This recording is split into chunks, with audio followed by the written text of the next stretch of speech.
Welcome to TWitWoW, the best wrestling podcast made for wrestling fans by wrestling fans on the web today. I'm John. That's my cohort in commentary, Ashton. And this is the week in review. The week after SummerSlam, so we're seeing a lot of the fallout and things getting ready for Bash at Berlin in a few weeks. So let's just get straight away into what I think is the hottest angle in the company. Roman Reigns is back, and man, the pops he has been getting already. Wish.com tribal chief Solo Sikoa, very sour that he didn't become the WWE Undisputed Champion at SummerSlam, was going to try and settle things with Cody. Kevin Owens intervenes, and we'll circle back to that in a moment. And then later in the night, he addresses the people again, says, I should be WWE champion if not for Roman Reigns. It doesn't take long for Roman to come out and wreck shop. Man, he took out Tama Tonga and Tonga Loa with ease. Come out with steel steps. And then with Solo, he brawled with him, but he got the better of him, was going for a spear, but then Solo got taken out of the ring by Tama and Tonga. And then Roman sees the lei, the tribal lei that he gets to, wear to signify his status as leader. And I love how he just stares at it or slowly picking it up, but then he gets jumped again by Tama and Tonga. And Roman just takes, I believe it was Tonga Loa out with a spear to end the show because he gave a Superman punch to Tama Tonga and he just rolled out of the ring. So Tonga Loa ate a spear on top of that. And the pops were insane for Roman. So I feel like that this whole bloodline long form story has life again. We were in an ebb, and now we're back in the flow, the Roman Reigns flow. It's a beautiful thing to see. And I'm just going to say this before I bounce it off of you, because I know our reservations about this story and specifically about the Roman character, which I think become more focused and more magnified now that he's back on television. I 1000% think that the real life passing of Roman's father is going to be used as a framing device for the character to make Roman more or less feel like, the passing of my father made me realize that I didn't appreciate family enough the first time around and how important family is. Now, I would hope that that would be a catalyst for deeper introspection on the part of the character.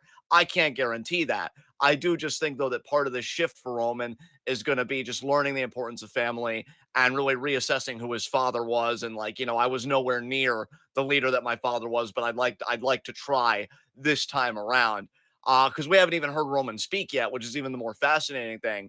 But I want to take it to you, man, because obviously anybody that was paying attention last week, we did a SummerSlam review. So we kind of talked about Roman already being back. I know you have wanted this and other angles, mainly Liv, Rhea, and Dom, to breathe just a little bit more, to have a little bit more meat on the bone before you get chowing down, but we're in the chowing down phase. So what did you think of Roman's return here on SmackDown and how they used him here?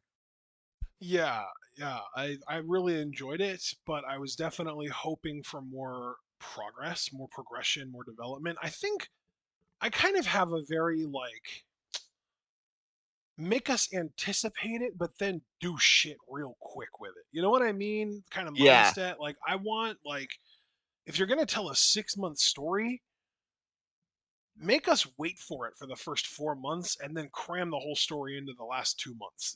that's kind of where I'm coming from.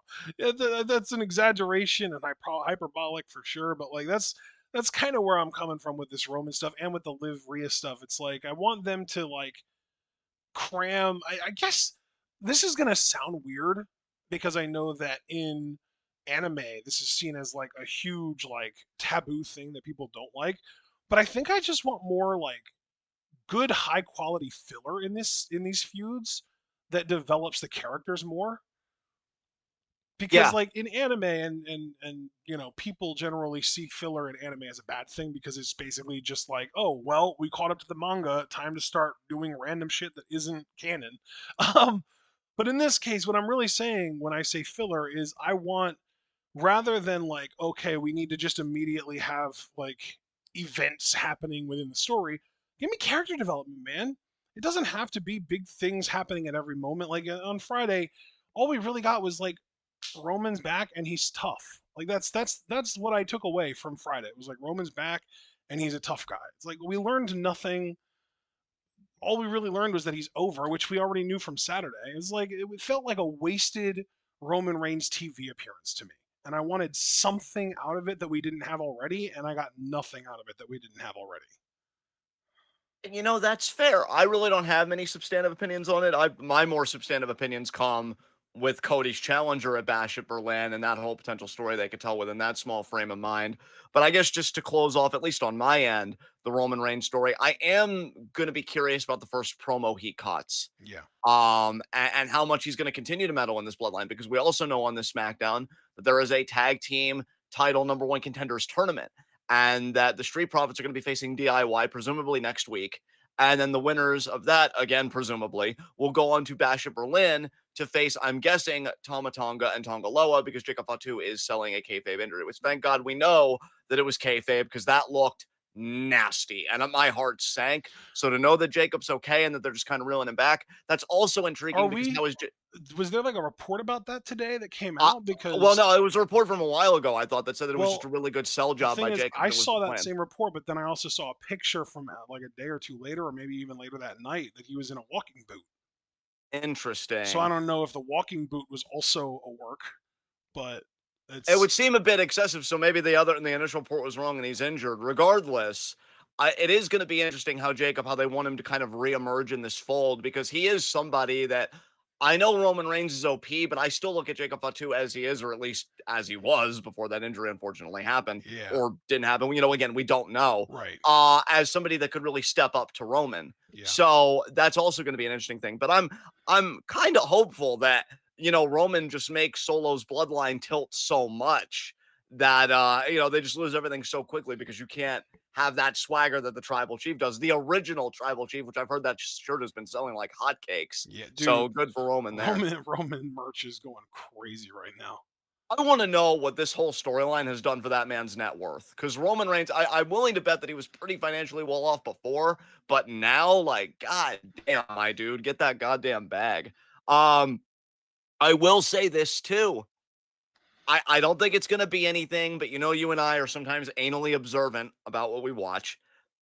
When Solo is kind of telling him, go after Roman, when they initially kind of neutralized Roman to stop him from spearing Solo, I believe it was Tonga Loa. I could be wrong, could have been Tama Tonga, but one of them was really looking at the tribal lei and like staring at it, almost like they wanted to put it on. So Yeah, I love that, like, I think that the was whole Tongaloa.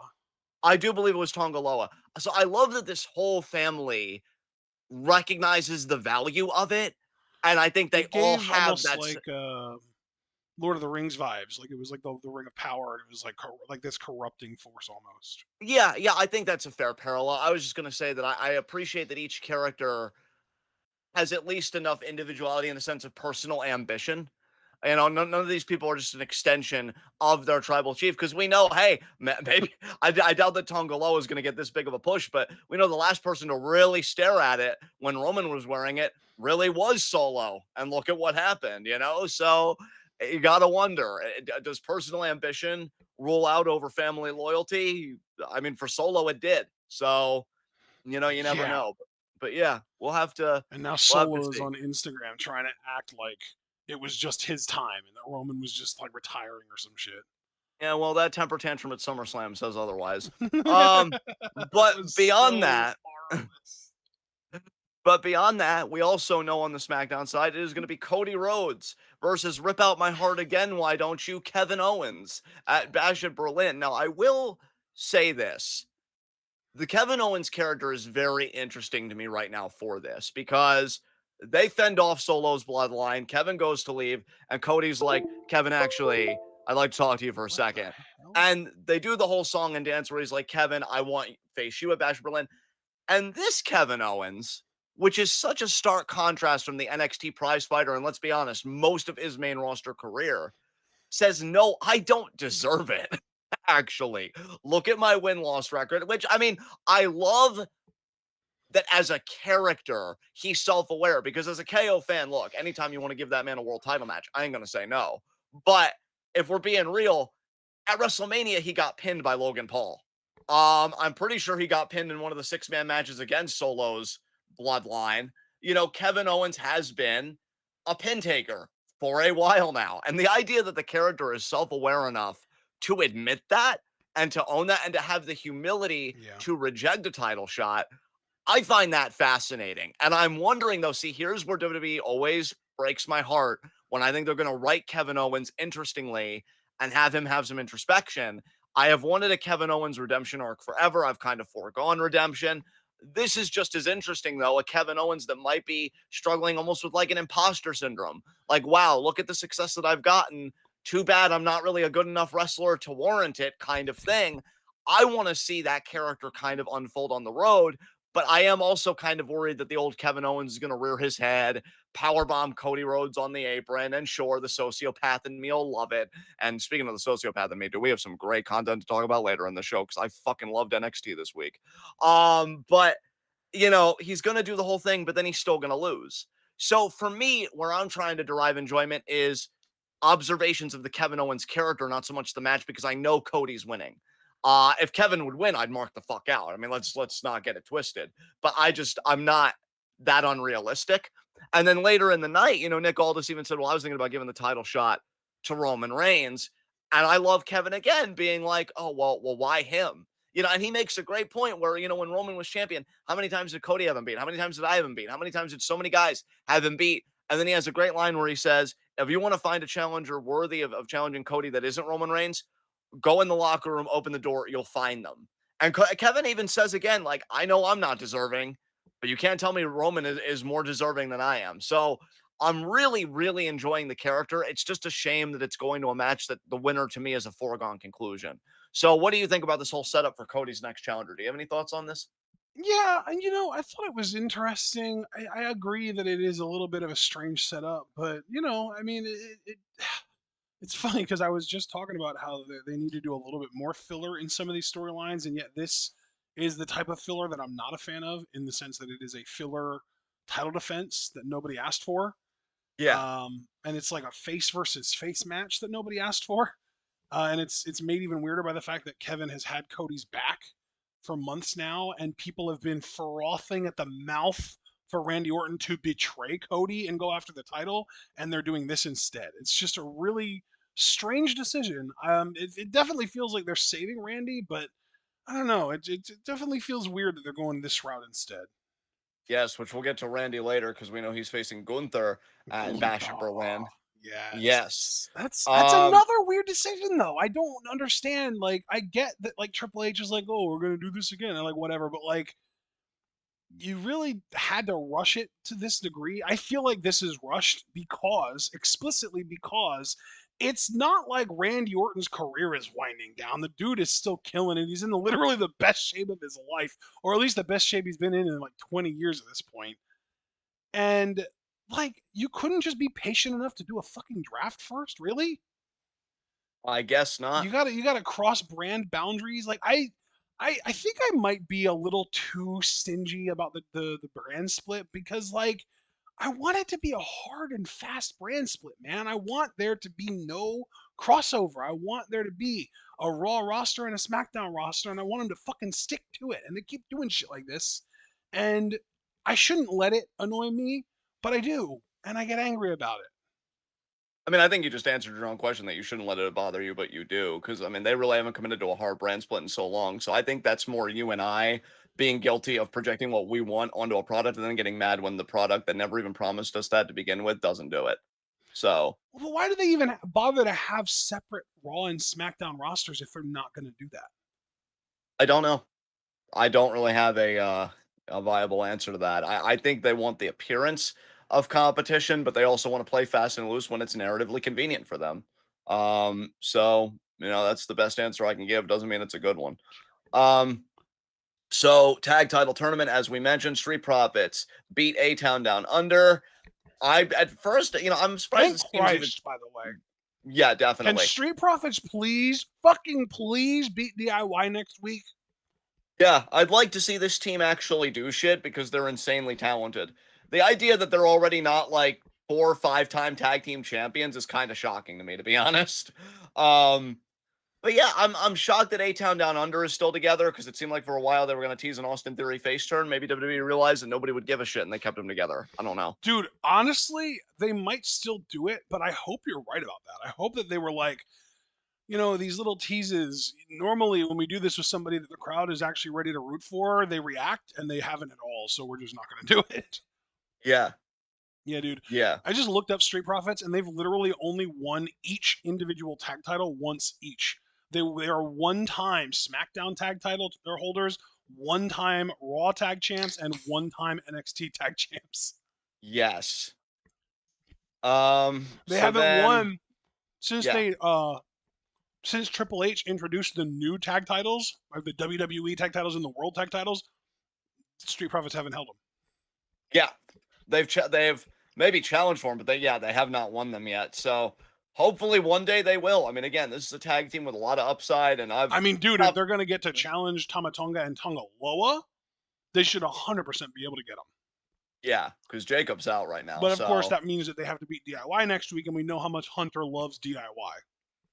yes, unfortunately. I mean, this is the same Hunter that when Montez Ford really kind of stole the show in his chamber match for the US title, Triple H forgot to mention him in the press conference. So, just kind of saying how I feel Triple H probably views the Street Profits I'm personally. so glad that you hold that against him and like remember that and are holding him responsible for that because that was so fucked up. I was so, like, as I was watching that, I got so miffed and angry at him. Like, dude, really? You mentioned everyone but the dude that stood out the most. Like, the anti-black racist Triple H allegations are not going away anytime soon. Nope, because he's not beating him. Even if he had Sludgy, he wouldn't be beating him. So we already talked about the Kevin Owens backstage segment. We see Tiffany Stratton backstage. Apparently, Nia Jax is gonna have a celebration next week. Yippee! And Chelsea Green and Piper Niven kind of exchange barbs with Tiffany, and all I could think was, man, I really wish Chelsea was holding that briefcase. God, she would have been so amazing as Miss Money in the Bank. What we could have had, people. Never forget that. What we could have had. I love her Um, so much. yes. After that, Jade Cargill beat Alba Fire, so not going to stay stuck on that. LA Knight did a whole thing, and apparently he's going to be feuding with Santos. Wish I could get excited, but we all know Santos isn't going to go over. He did beat Andrade, though, which also is kind of depressing because I love them both, but why is Andrade still in the mid card? But I should say, too, that Andrade only lost to Santos because Carmelo Hayes interfered, so at least Andrade has a program. I guess that is something we can give to SmackDown's credit. Yeah, that's Um, fair. They yeah, did at least protect Andrade here, so he isn't getting totally fed to the LA Knight machine. yes. Although I will Yeah. say though, it's kind of shitty that I literally said I wanted Santos specifically to be the one that beat LA Knight for the US title, and he's his first fucking defense. God damn it. Yeah, that, that just tells you how much that's not happening. As you already said, DIY advanced in the tournament, so we don't need to talk about them. And then yeah, the solo confronting Roman Reigns segment, and that's essentially SmackDown. So I that's forget that. who did DIY beat. Pretty deadly. Oh God, you know I Deadly Pretty Deadly is like one of those teams that like I know that we have people in our Discord and like Alex Foster stands out as someone who absolutely loves them, and because of that, I want to love them too. And like they're fun, and I like them to a degree, but I just haven't like connected with them yet. And I want to because I like them and they're fun when they're on my screen, but I just haven't found like a connection with them yet. I want to though. I don't think it's easy to make a connection though when they're just like not a priority or not being pushed. Like when you know they come out there to more than likely do the job, it's hard to like even want to put yourself out there to make that connection. Because I like Pretty Deadly. I think they're talented guys and the gimmick makes me laugh. But like I never get hyped for them because I'm like, oh well, they're not winning. And like if I because I didn't even really like I watched some segments from SmackDown, but I didn't watch the show full on. And it seems like I picked a decent episode to skip because I did watch the important stuff. Like I did watch Roman Reigns and I watched the, Kevin and Cody stuff. But yeah, like if I would have watched this, I would have said, oh, DIY is winning. Like not a doubt in my mind. So yeah, it's hard to make a connection with a tag team that just very clearly isn't a priority. And so I just hope that Street Profits are a priority next week. Did you So peep Jade squashing one of the tag team champions? yeah, I did. I didn't peek it, but I did mention in our interview just very quickly that Jade did beat Alba Fire because apparently Alba, Isla, and Blair. I I was gonna almost call her called her B, but it's B. Blair. Oh, Yeah, same. They are now like a trio, so it's interesting, like that whole feud. But yeah, I've just I'm just surprised Jade and Bianca are still together in a way, to be honest. But that's a whole other thing. Um, So I guess with that, we can go on to Raw. And you know what? Trying to get over how they wrote Gunther for SummerSlam, I have to say, Jesus fucking Christ, that man in a suit with the world title over his shoulder. It's a That's sight to goals. behold. That's goals, and that's my fucking my dreams. My dreams come true. Seeing Gunther looking exactly like that. Also, welcome back, Ludwig Kaiser. Who, we'll get to him in a second. No need to really talk much about the promo. I mean, he pretty much said what I did for the Intercontinental title. That's nothing compared to what I'm going to do with the world title. Randy comes out, as you said, did the whole thing. Do you really have anything to say beyond your comments about the brand split earlier? I will say, even though I miffed about like them just not giving a fuck about the brand split and having Randy go from SmackDown to Raw for this match specifically, I am stoked for the match. Like I'm very excited for the match to be happening. I just wish that they would have made it make sense in kayfabe. Like, oh, because Randy wants a shot at Gunta specifically, and he feels like because now like the bloodline is having its own little civil war and that he doesn't have to protect Cody from them anymore, he wants to go to Raw so that he can go after Gunta. And he requested a trade from Aldis, and Aldis and Pierce worked something out. So now we're sending him to Raw and we're sending so and so to SmackDown, and we got a trade worked out, and here are the details. That would have solved it so easily rather than just being like, oh, hey guys, Triple H said that this match was going to happen again. So here it is. Yeah. Oh man, I think it should be a fun match too, but I completely understand your narrative gripes with this.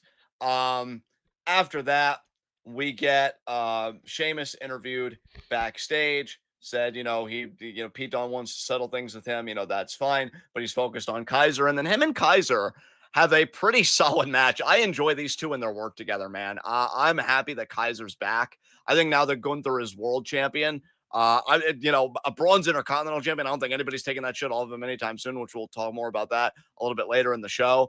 But if there was a more beatable champion, wouldn't mind Kaiser being the one to beat that beatable champion and get an IC title reign of his own. Kaiser's Yeah. really grown on me doing more single I'm stuff. glad Kaiser's back, and I like that he's kind of in the circulation of Raw workhorse guys. Like Yes. you've got him, Yes. you've got Sheamus.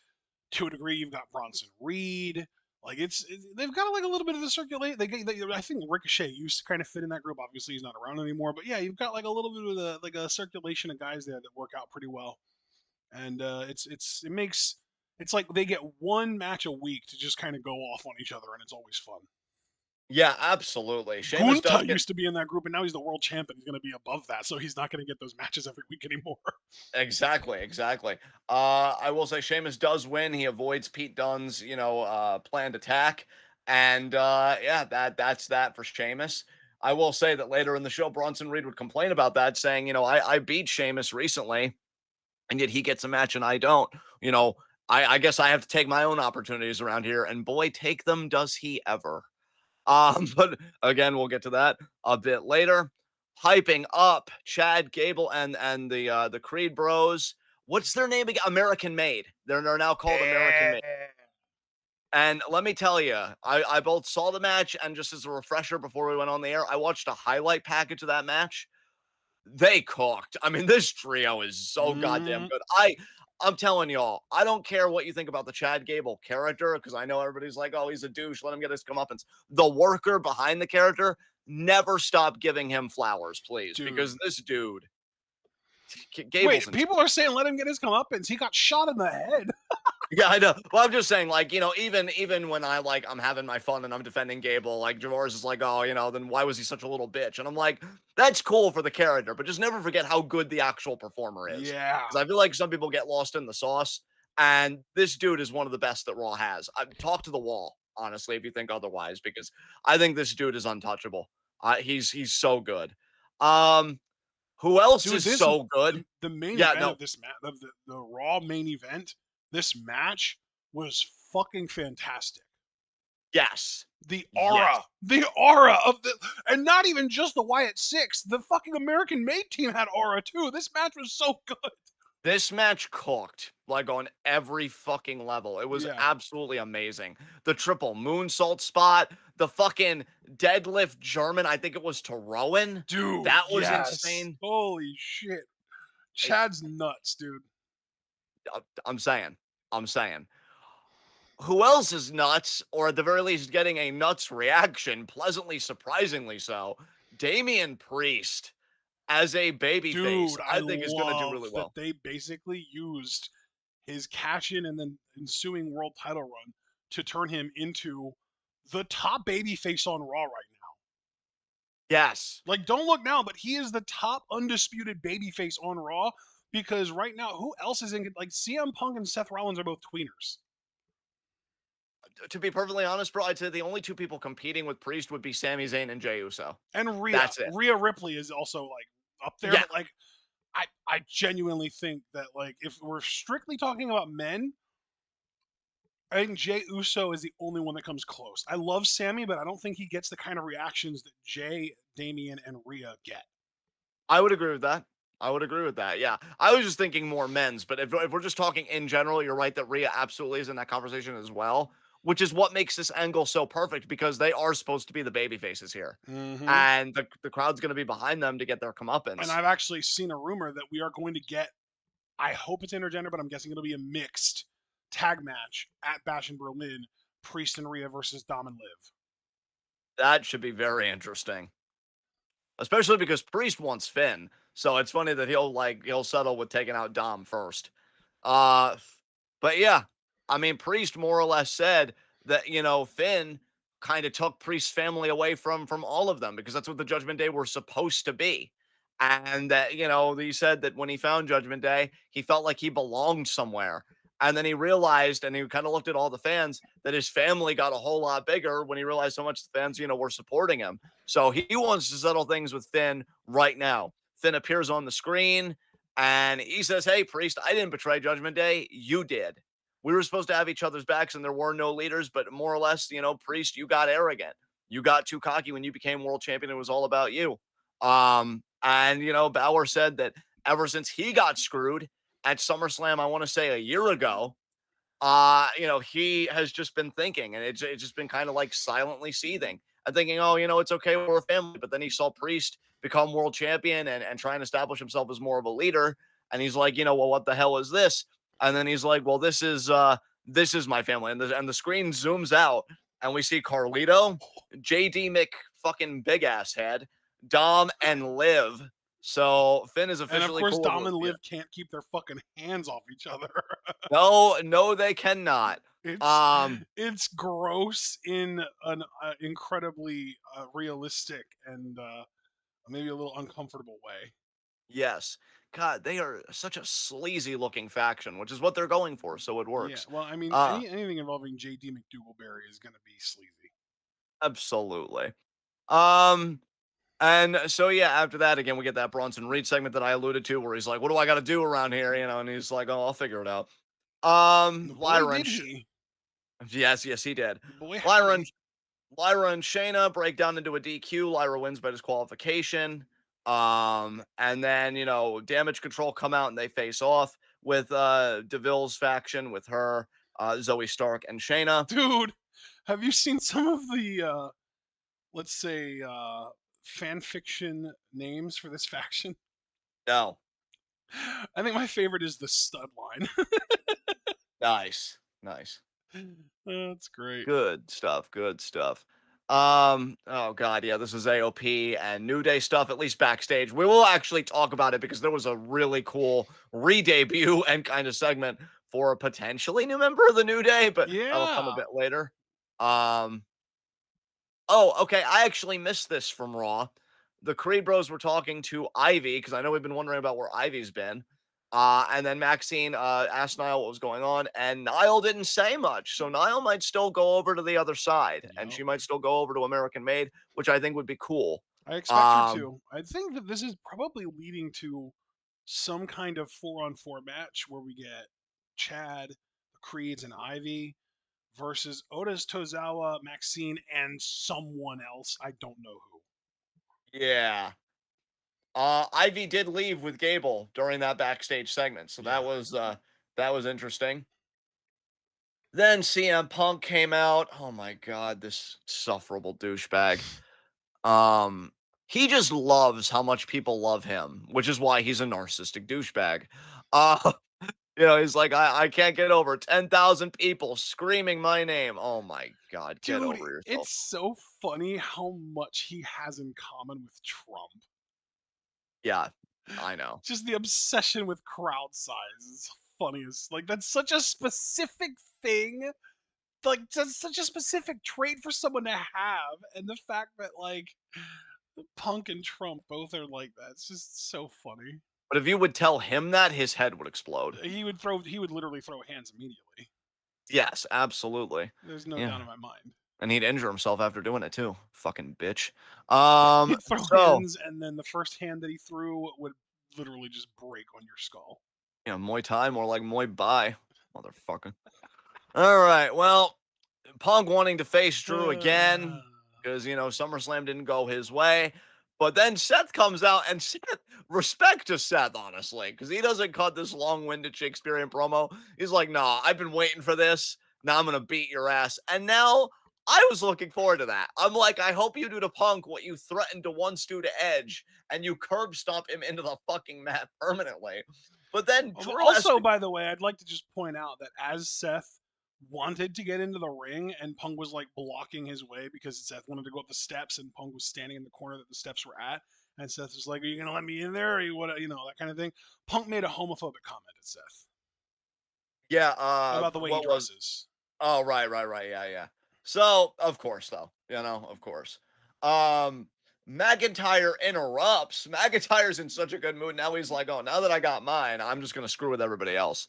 Um, and he wants Punk desperately to look at him, which a bit obsessive there, Joseph. I'm not going to lie to you. But he finally gets him to do it when he flaunts the bracelet in Punk's face, and Punk gives chase. And we learn later because, Punk confronts Adam Pierce that Drew, he got escorted out, he drove off. So he's no longer in the arena. So we're I clearly not done. love, Yeah. I love. By the way, I read something about how I don't know if it was a little girl or just a family in general, but whoever it was that made that bracelet for Punk that is now being used in storylines on Raw wants proceeds. They want some kind of payment for the fact that their fucking bracelet that they made is being used to make money by the WWE now. Huh. I wonder, there's probably no legal standing for that. But then again, I don't know. There I'm just should curious. be. Like that's it's they're using it as a prop on TV to make money and to drive the storyline with. That they should absolutely get compensated somehow. Yeah, but we live in hyper capitalism, though. So It's good luck. true. It's unfortunate. It's true, but it's fucked up. But yeah, Punk gives chase. We learn that Drew has left the arena. Seth's left all alone, but oh no, it's Bronson Reed. He Bro. hits six Six. tsunamis on Seth to pops. And he like coughed up blood again. I feel like this isn't the first angle that Seth has done this, and it was just as bad now as it was then. I know for a fact that there were one more time chance. Yes. Like the Yes. crowd was actually into it. Careful, crowd. You might get Seth tweeting hashtag Seth's not cool all over again. Oh Don't need to give this man a complex. god. I know he's so insecure. We gotta be careful. He's a sensitive boy. I mean, I won't be careful. I'm gonna laugh about it the whole time. But I will say, this is a weird place for me because, in all sincerity, I do like Seth as an in-ring worker, and I have just been enjoying his character work in general. But I'm sorry to say this, Foster, because I love you to death, but I've made it quite plain. I do not care for Bronson Reed at all. Do I think he did well in this segment? I actually think he did. I actually think he came off like a real monster and a real threat. I just don't care for him at all, though, to get this push. I gotta ask you, man, how are you feeling about this being Seth's next feud?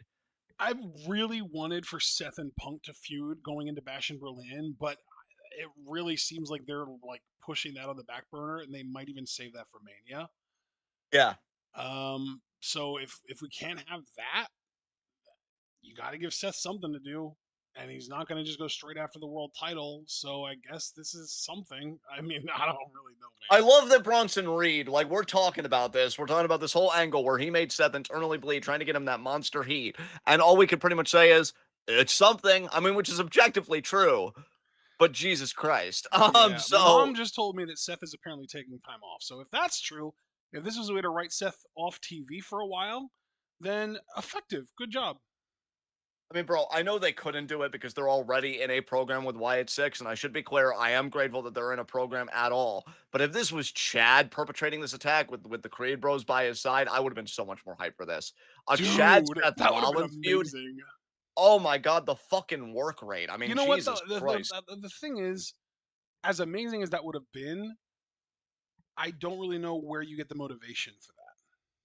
Yeah, that's true. Because I will give WWE credit for this. I mean, Bronson Reed had a very organic motivation. I mean, when has he Yeah. really been used consecutively? You know, so it's a genuine character frustration to have. Yeah. But I don't know, Bronson. Maybe I look mean, inward. really, if you're gonna give anyone motivation, Braun Breaker wasn't even on the show, was he?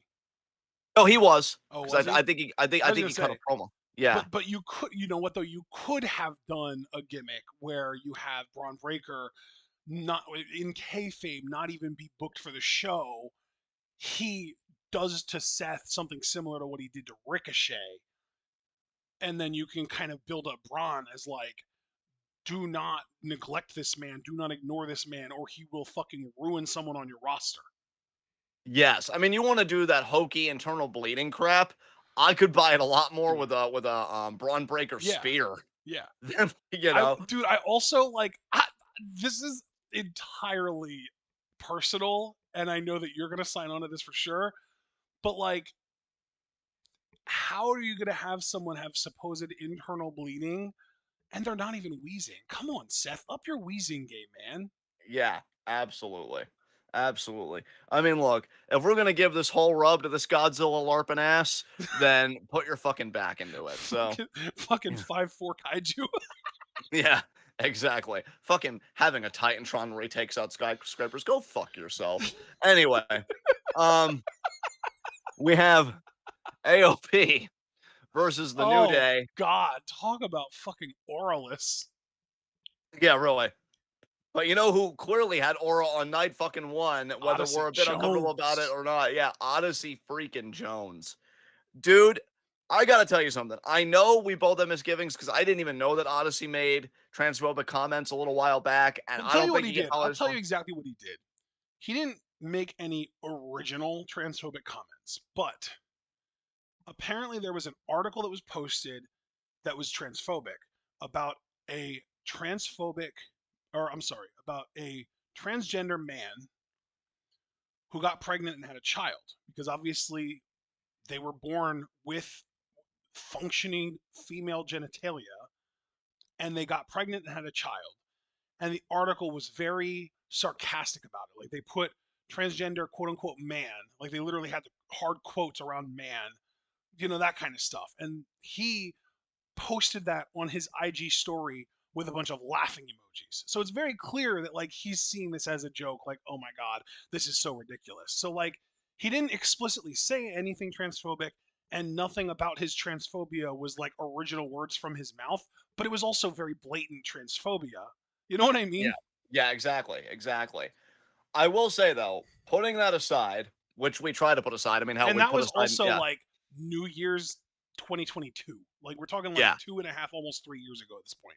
yes, yes. But we also have Um, no evidence that his views have changed on the matter.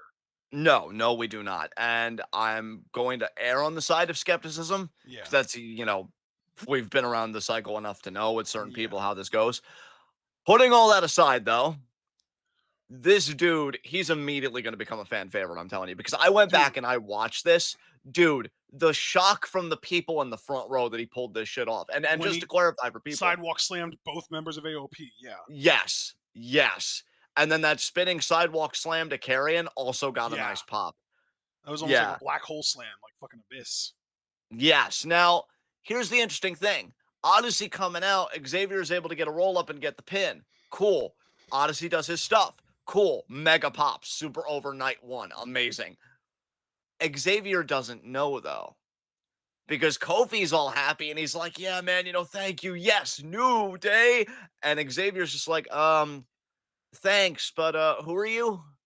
And we get, kind of that awkwardness where Xavier did not know about this and Kofi's trying to upsell on it, which again goes back to Carrion's rhetoric of, Xavier, you're kind of the third wheel. Nobody ever really thinks about you, but we think about you if you join us. And here's the interesting thing, because I know you don't pay attention to this stuff like I do, or at least I should assume because I feel like you haven't in the past.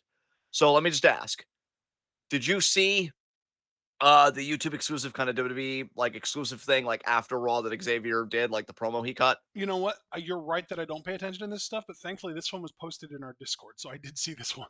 You did see this one. I'm still convinced, man, Xavier's gonna do something. I Yeah. don't know, man. Cause he was really talking about how nobody can end the new day. And like he was really emphatic, like no man can break up the new day. And then somebody in the comments summed it up perfectly that Xavier was thinking in his head, but I can.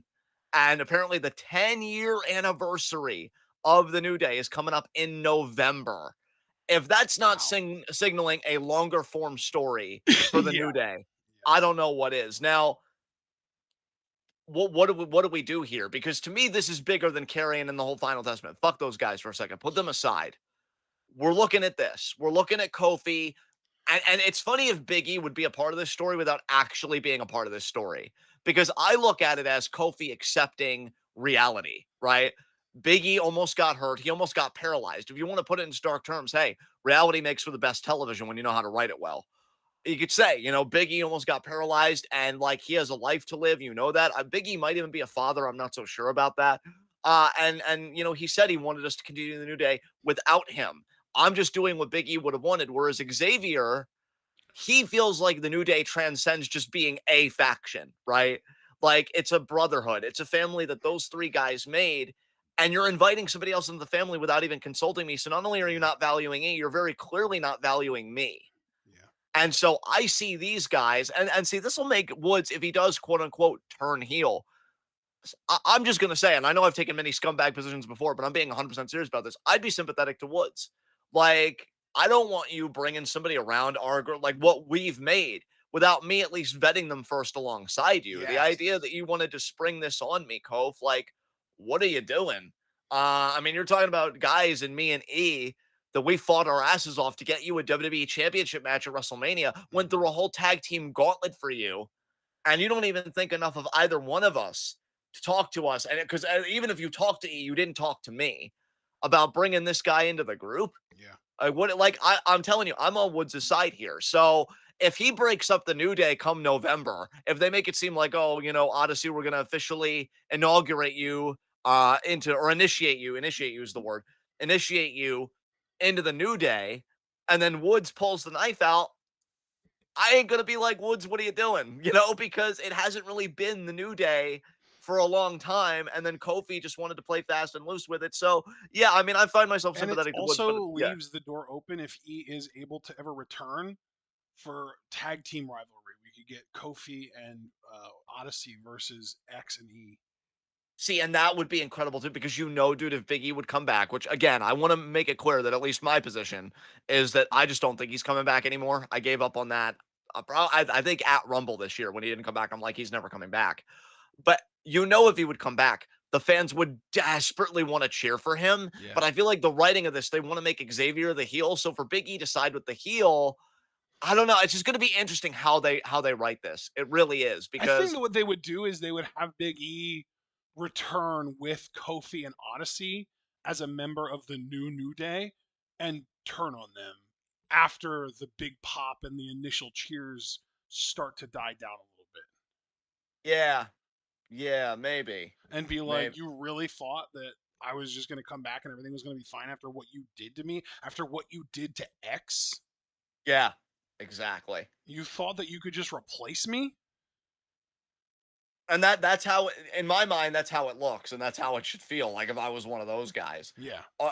and like Xavier's got a lot to offer, man. He's the only guy in the New Day that really hasn't had any notable single success besides being King of the Ring. And let's be honest, he won that tournament before it had any real meaty stakes to it. So, it's like he's kind of been left out in the cold. I can see 100% real quick where Foster is coming from. About like, the New Day's been together so long. He thinks they should never turn heel, which I agree. We need some semblance of healthy relationships in this goddamn company. Well, But here's if the they thing, should, they though. should be I able feel to. like if they were to do what we're talking about in kayfabe, the New Day as a faction, or in this case as a tag team, wouldn't be the heels. Xavier would be the heel. He would be the one doing the betraying Kofi, even though we would feel like X would be in the right in this instance. He would be the one doing the betraying. He would be the one turning heel, quote unquote. on Kofi, and then Kofi and Odyssey would continue the legacy of the New Day together. And then big if, obviously massive glaring neon sign if Big E were to return, it would be under the presumption that he would be returning with Kofi and Odyssey as the New Day. And then my intention, or my sort of, fantasy booking, is that even though he would be joining them as the New Day, he would betray them and join X as a tag team to go against them, but they would still be the New Day. Yeah. And I gotta say, if this iteration of New Day, or if they would want to rebrand after the split or whatever, just Kofi and Odyssey, if they would stay together for the long haul, I kind of want Javon Evans to run with them too. I don't Ooh, know. I really like Javon. I think his personality would meld well with those guys. If you didn't want to make him a singles guy right away, which I don't know, maybe you do, maybe you don't. I don't know, I but mean, it's if we just want to something that talk I've thought about about. black friendship and black brotherhood, Tyreek and Tyson. Yeah, that too. I mean, God, I love those guys. God, I love those guys. That's also, an interesting possibility. Um, and so yeah, and I mean, I agree with Foster again. Like, if Big E ever did come back, wouldn't we need a reunion of the original three at some point? But that's the thing about this long form storytelling, Foster. They could keep them apart for a year, have them do their own things, and then come together for whatever reason. So I think See, and WWE, there's yeah, even an interesting story that you could tell there, where maybe you've got the two separate tag teams, X and E on one side, Kofi and Odyssey on the other side, and maybe over time you could even tell a story of how they kind of like do like a slow double turn, where X and E, just like the original New Day, start out as heels, but slowly, as they're kind of enjoying themselves doing their own thing, start to do things that get them to be more beloved by the audience. And Kofi and Odyssey, maybe specifically Odyssey, starts to do more devious shit, starts to do more heelish shit, and maybe Kofi doesn't want to go along for that ride. So he makes amends with X and E and rejoins them, and we get the original trio back. yeah, yeah, I could see that. All right. Well, we'll have to see what the future holds for Storytelling is that group. fucking fun, man. This is why I love wrestling. Absolutely, man. Absolutely. And there's a lot of stories you could tell with a lot of these moving parts here. Just cut the contracts of the final testament. It's not fucking working out. Dude, literally. Okay, but seriously, literally, you could literally release all three of them, and I don't think most people would even notice. I certainly wouldn't. Uh I mean, we would know because we would see the news story break, but like most, like if any raw viewer who isn't terminally online like all of us are was just watching and just week to week regular viewer, they wouldn't notice that those guys are gone. They wouldn't give a fuck. Nobody would be like, you know who I miss? yeah. Because if they did, they would get side eyes from their friend group, deservedly so, and there would be a huge reassessment without them. Um, so yeah, after that, A Town Down Under beat Awesome Truth. Can't wait for Miz to turn on Truth again. We all know what's happening. Um, Hey. Damian Priest beats JD by disqualification. A fun enough match. Again, Priest super fucking over. After the match, Judgment Day try and get the jump on Priest. Rhea, though, does come out and she kind of helps even the odds. I love the pop that she got, and she went right after Liv and beat her ass. She goes to powerbomb her through the announce table, but Dom saves Liv, which was a great Yep. sequence there. Yep. And It then the Terror was Twins, such yeah, good heel shit too, because like, I mean, it's like your boy Johnny Mundo said, the best thing a heel can do is just take something away from the audience that they want, and exactly. that God, I audience love. was fucking frothing. They were white hot for Rhea powerbombing Liv through that table, and Dominic took that away from them. That's so good. Yes, Such yes. good heel shit. Yes. Terror Twins hug in the ring, and that's that. Yeah. I Uh, love that we have a healthy, platonic, male female relationship friendship in WWE that I really genuinely do believe will never turn romantic. no, it won't. It won't. I mean, bro, here's the thing. Okay, so before I say this next thing, I should say that your girl EO beat Sonya Deville also on this Raw because they tried to get the jump on Damage Control, and Dakota unfortunately is legit injured Yeah. again. I So Dakota, know. It's so sad. I feel so bad for her. yeah, she's such a fucking sweetheart. She doesn't deserve this. You're No. telling me you have Henry Kissinger live to be over 100, and you have Dakota Kai just keep getting injured. Life isn't Oh. fair. When you open that with Henry Kissinger, I didn't realize that it was going to be a critique of God. Well, I mean, Pretty fair critique to make. So I stand by it. Yeah, fuck God, piece of shit. So, so yeah, the damage control baby faces cool, but Dakota, please get well soon. Um, After that, Sammy, Ilya's kind of talking with Sammy, and that's whatever. And then Jey Uso comes into frame. Sammy's all bummed out, but Jey says that him and Sammy going to be tag team champions. So I love that they're officially going after this. I wanted to Who are the say, tag and this is champs on Raw right now? JD and uh, Finn. yeah, yeah, yeah. And this is why I wanted to say, to kind of hold on to what you said earlier about the whole platonic never turning love thing. I fully expect Rhea to screw Finn and JD and help Jey Uso and then yeet with him, and then Dom loses his mind because he's an insecure little bitch. So even though he has Liv, I think he was also attracted to the idea of Rhea being so heartbroken that seeing her bounce back that quick is gonna drive him up a fucking wall. And then Liv's gonna be like, what the fuck? It's gonna be that guy that looks back meme with the girl being like, Woo. what? But Yeah. it's just gonna be Dom just being fucking awful.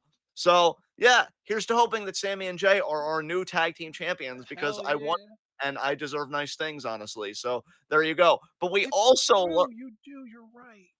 But it's also known that Sami Zayn next week is facing Braun Breaker for the Intercontinental title in a 2 out of 3 falls I match. loved the backstage segment where this got announced. Sammy's segment backstage with Jay.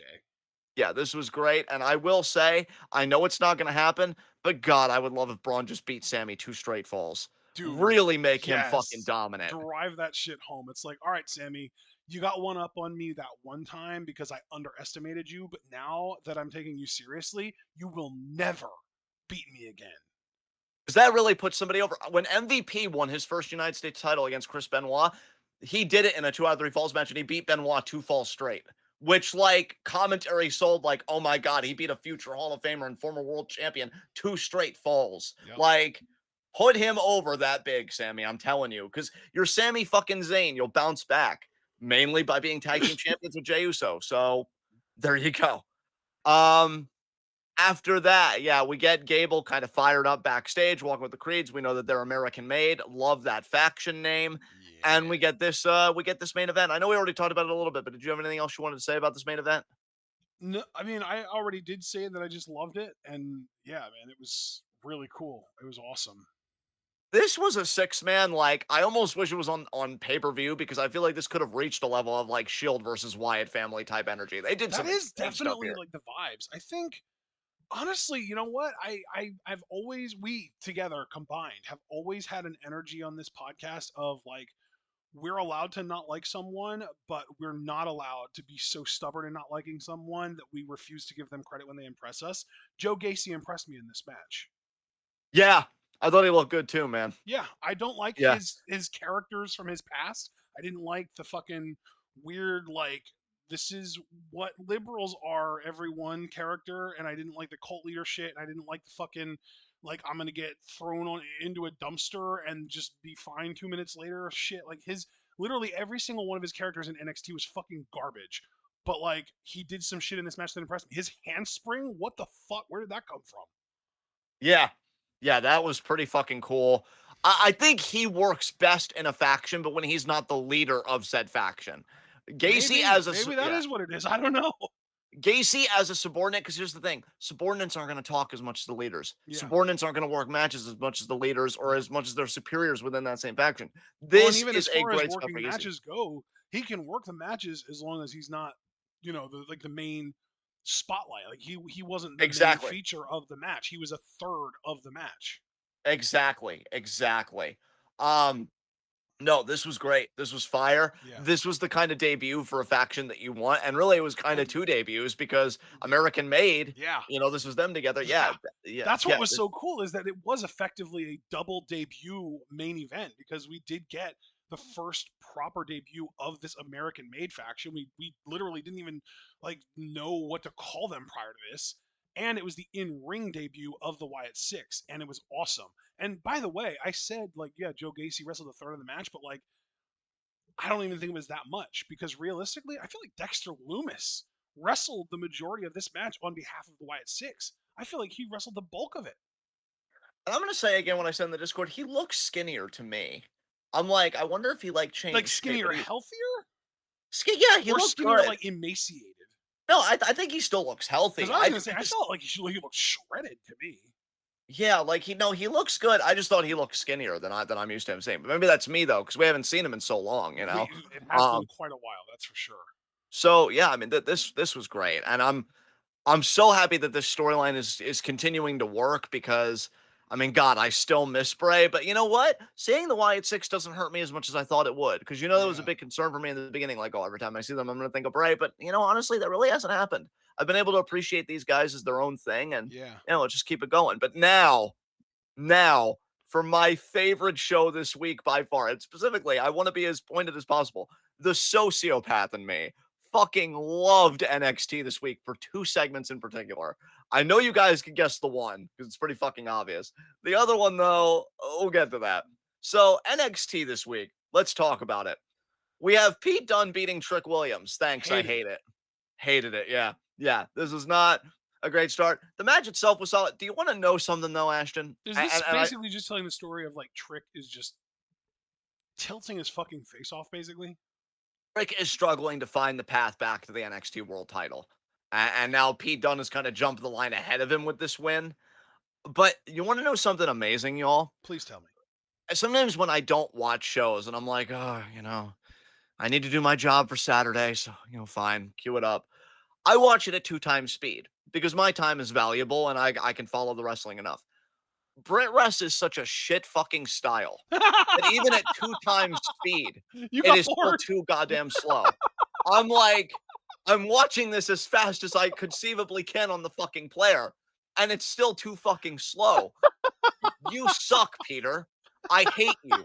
Get better or don't. And if not, then leave. But you won't do anything. And I have to suffer. So that's what I learned. Even at 2 times speed, Brit Rest absolutely sucks complete ass, much like what British people consider food. Oh, look, baked beans, sliced hot dogs, and dry toast. Wow, what an enlightened culture. Go fuck yourselves and your colonialism, the whole lot of you.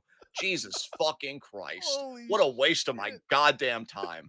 Anyway, That was my favorite like side comment I think that you've ever made on one of these. That was incredible.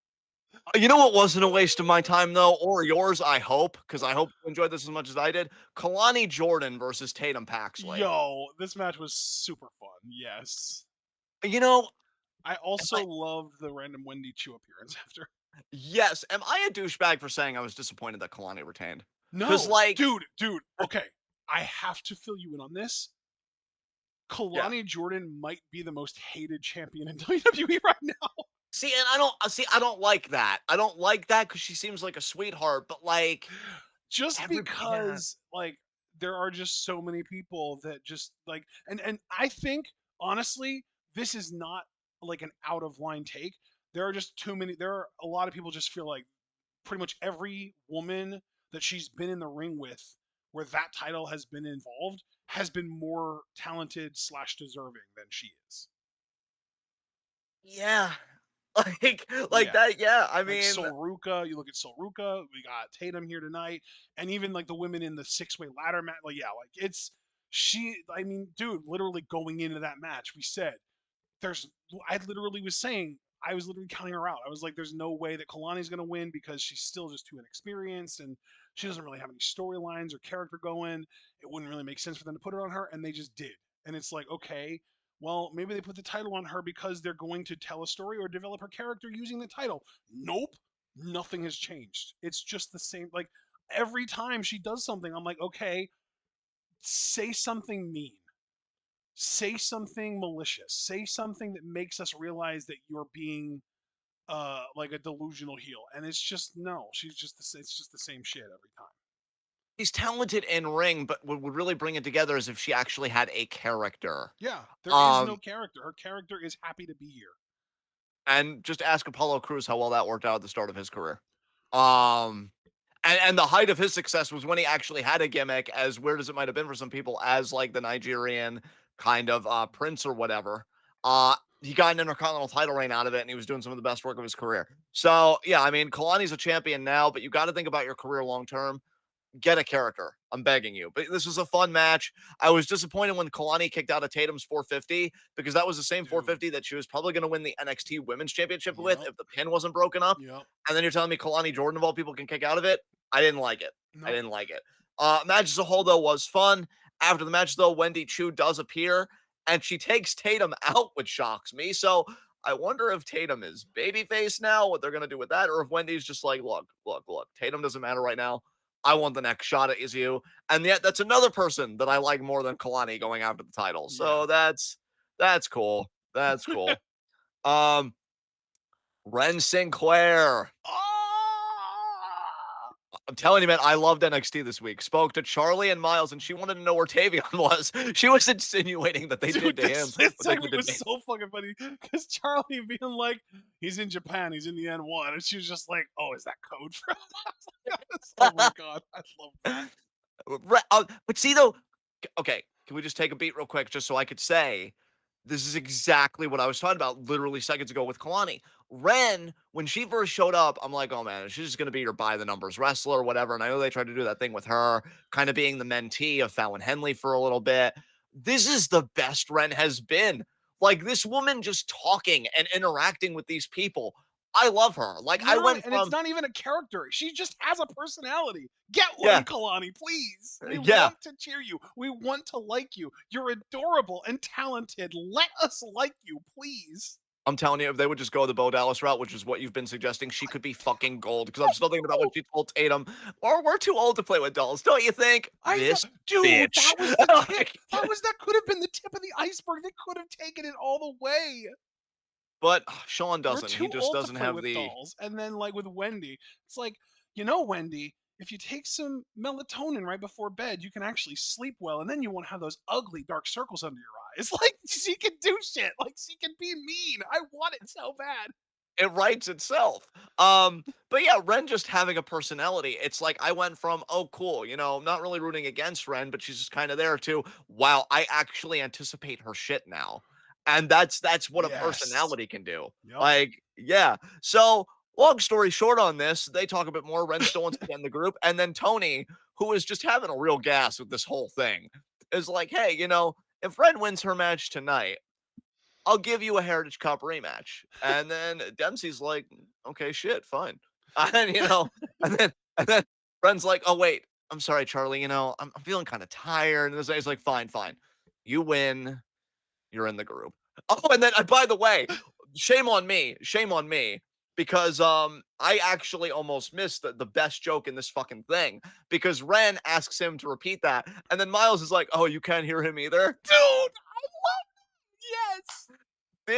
I'm telling y'all, fuck your Timu.com like fucking bloodline. Fuck all this fucking shit except for Jacob Fatu, which if you are seriously injured, please, King, get well soon, please, God.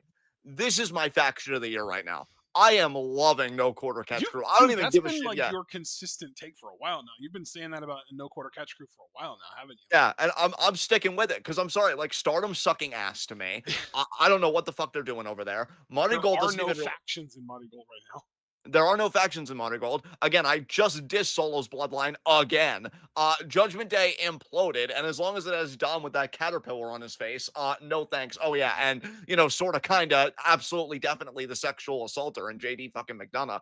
So yeah, I'm just saying factions are kind of batting zero right now. Not No Quarter Catch Crew though. Those guys are fucking dope. And Alex by the Foster way, in chat, can they release a No Quarter Catch Crew shirt? That would be dope. that might actually be a If shirt that I buy, and I have I not was bought a gonna WWE say, shirt if it or has merch a in good years. design like the Black Chase U shirt, I might have to jump on that. Yeah, I haven't bought a WWE shirt in years, and yes, that includes Kyrie's original run with the company. I never bought any of her merch. Dude, I would buy a No Quarter Catch Crew T-shirt. I actually Like, got a notification today that my Black Chase U shirt is going to be arriving in a couple days, so I'm pretty stoked about that.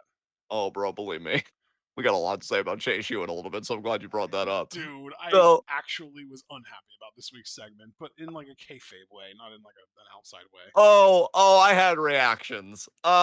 So after that, we get Obafemi walking backstage, but he doesn't really do anything beyond that. I want more of my Nigerian God King, please. What the fuck are you Dude, doing, I NXT? was so angry when we didn't get any follow up later on in the night. What the hell? Dude, he was looking like he was walking with a I purpose. know. I thought like, oh shit, is he like walking to Ava's office with this intent?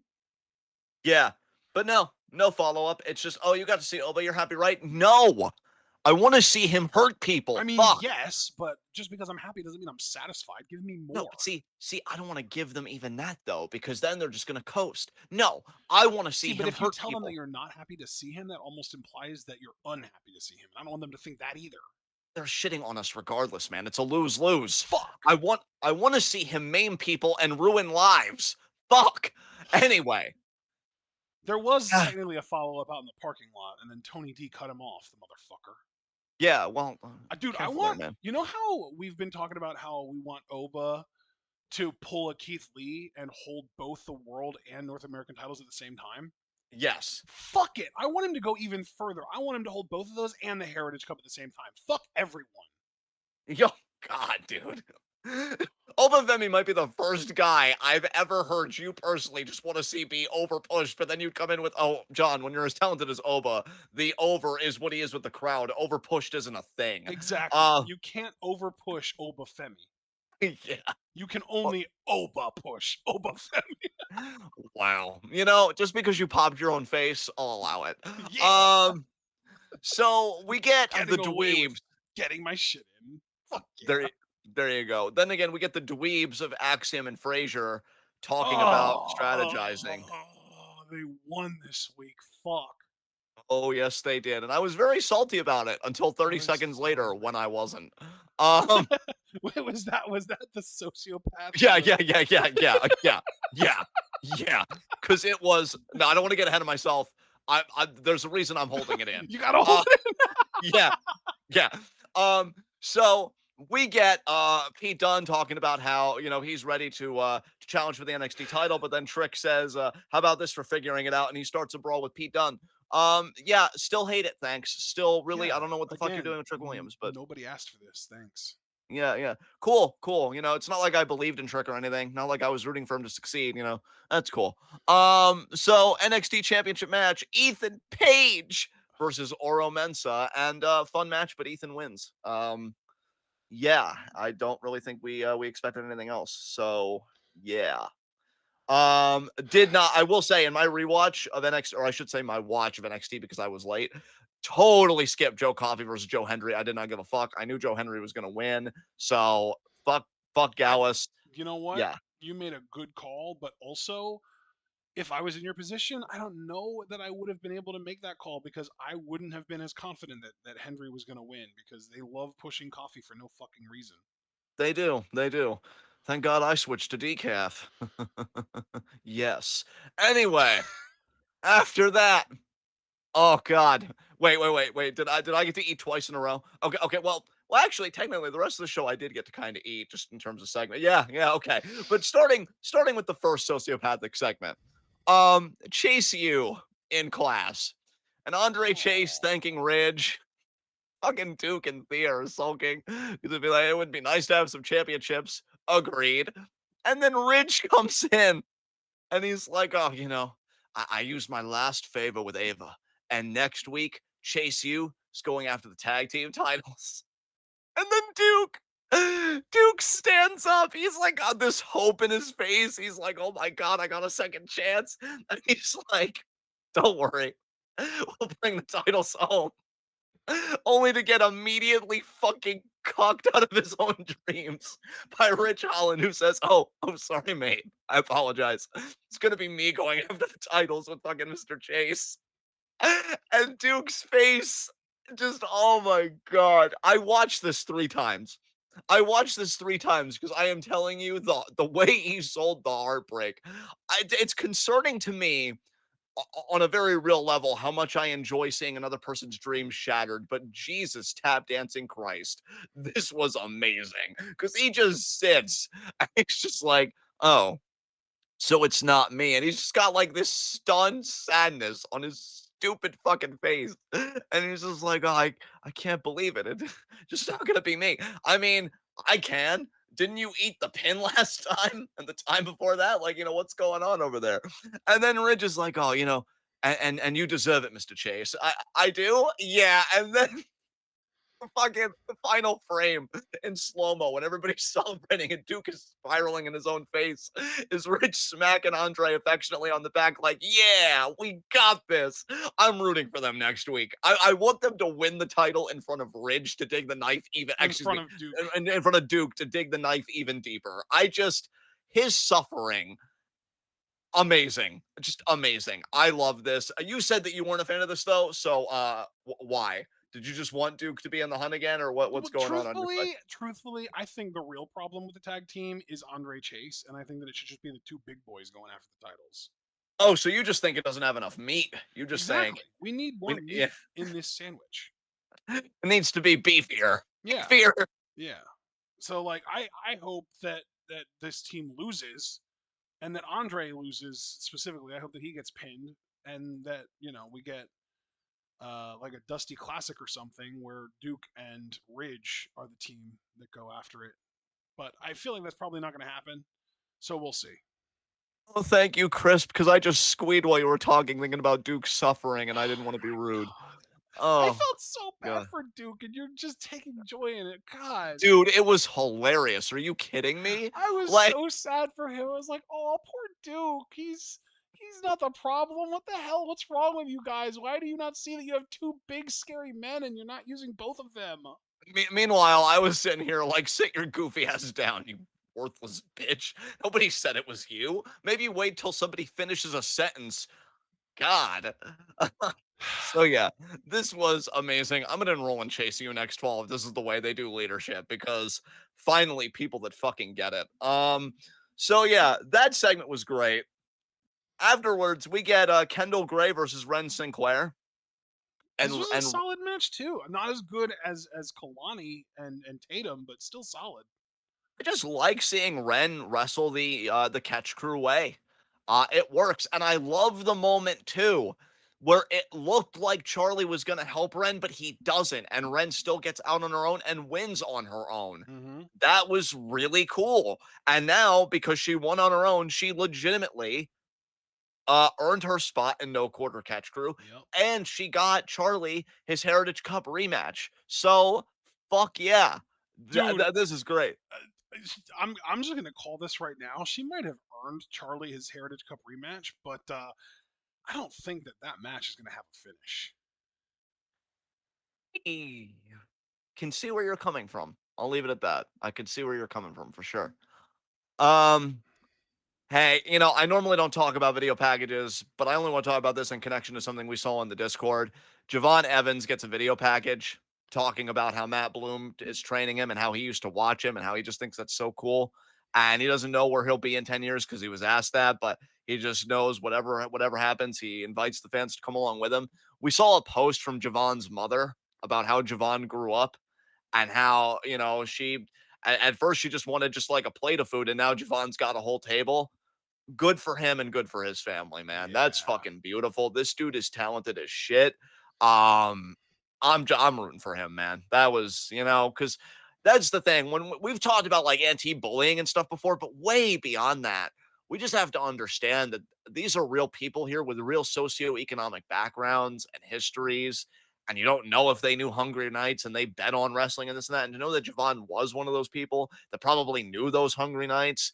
I don't even want to speculate about, the area where he grew up, how was it in terms of crime and poverty and all that stuff? Because he is unfortunately in a white supremacist country. So kudos to him also for succeeding in spite of that fact. Um, this dude's awesome. And I'm just really happy for him and his mom. That choked me up a bit when I read that. I didn't say anything at the time.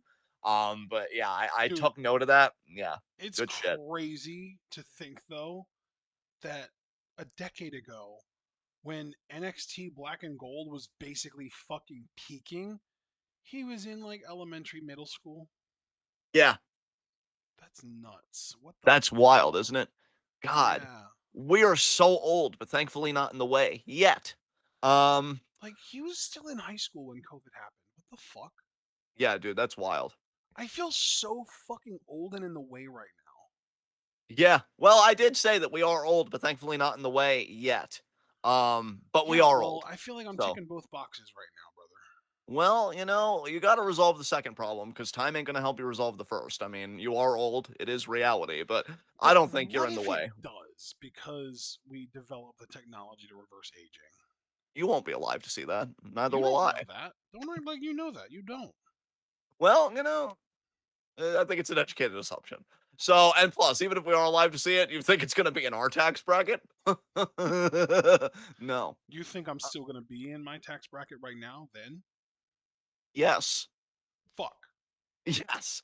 So, we do find out that Obafemi is going to defend the title next week. We don't know against who though, but it doesn't matter because all sacrifices are essentially the same. Um, It might be who was rumored this week, which if everyone's okay with me kind of dropping a potential spoiler, I will. I'm okay with it. Josh Alexander. Ew. Thank God you spoiled that because you just saved me a lot of underwhelm.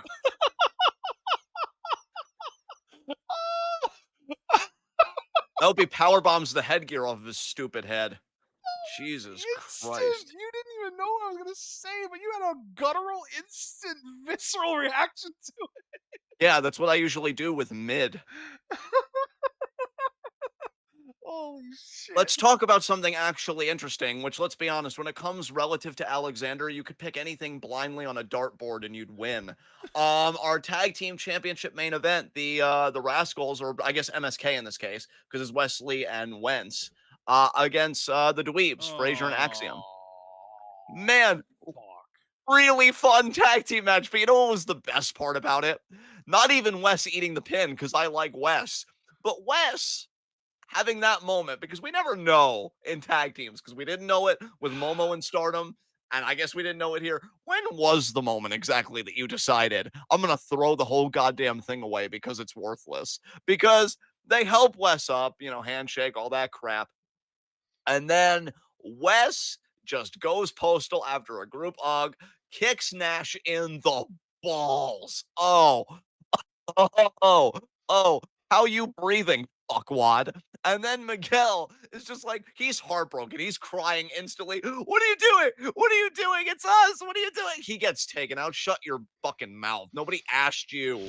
And then he goes back on the attack on Nash, saying, You left me. You left me, which, yes, because look, other people may not remember, but your old pal John remembers when Nash first left NXT because of the whole controversy, which we don't need to get into, everybody already knows it. Wes had a segment in the NXT parking lot, which we should have known by then that long form, this was not going to end well, where he was calling Nash's phone. Nash didn't pick up, and Wes started to spiral. Now, of course, he pulled himself together. And, we all know about the North American Championship reign, all that stuff. But in that moment, he was like, oh my God, everything I've loved and everyone I've known and loved, like everything has just abandoned me. And he had to pull himself up alone. And then he goes in this tag match. Oh yeah, sure, we'll do a Rascals like reunion tour, whatever. Eats the pin in this tag match. So once again, he probably felt abandoned in that way because it's like, where were you to break up the pin? Where were you to keep this dream alive that I fought my heart out for? And they didn't show up. So he kicks Nash in the balls, takes out Miguel, and then he lines up Nash against the steel steps and he drop kicks his fucking face off to end NXT. And I, for one, have to just tell Wesley, first of all, thank you. Thank you. You were the best part of the show to me. I cackled and I felt such joy in my heart over your actions. Fuck friendship. Fuck these bonds that were fake ass to begin with. These were fake ass, just like Carmelo Hayes is a fake ass. And most importantly, Wes, I just have to tell you, welcome home. Welcome home. It is so wonderful to have you on the villain side. We have a great time here. We have cupcakes, cookies, and most importantly, in tag matches, we won't abandon you. So I hope it's a great run for him. I hope he puts Nash Carter into the goddamn ground. I personally hope, because let's see here. Oh, yeah, we got Ethan Page as NXT champion. That's really unattractive. I hope Trick gets the title back, but then a heel Wesley takes it off a Trick. I would personally love that. So I just adored all of this. I know your sigh, though, when I kind of segued into the segment. You seem to beg to disagree. So what were your thoughts on this? I was pretty upset. Yeah. Yeah. Is that it? You wanna maybe elaborate? Mostly at first, at least, I was upset that the Rascals didn't beat the fucking Dweebs in the first place. Yes, I will agree with you there. That's like how many wins can they possibly get? Seriously. Uh, Yeah. and then I didn't understand why Wes would turn heel. Which, to be to reword that, what I'm really saying is I didn't understand why creative made the decision to turn Wes heel at this moment, given the circumstances, given that he just came back from what could have been a career-threatening back injury, given that he's beloved, given that he literally thought about, in kayfabe retiring before the Rascals showed up to drag him out of that hole, and he looks at that and is like, "No, fuck you." I don't understand the writing at all. I mean, I think the fuck you was a bit more enthused, but I get your point. Yeah, I mean, I don't It's know. like I can appreciate um the story in terms of like the long form, but also like I also just don't like that they're incorporating something that Nash had no control over into the story like he did. Nash didn't have any control over Kimberly leaking a fucking photo of him from when he was like 19, 20 years old wearing a Hitler costume on the internet and him getting fired for it. He couldn't, there was nothing he could do about that. He didn't have any control over that. He didn't get fired on purpose. And so now Wes blaming him for leaving him as if it was his own fault for doing it, I think is shitty storytelling and lazy storytelling, even at that.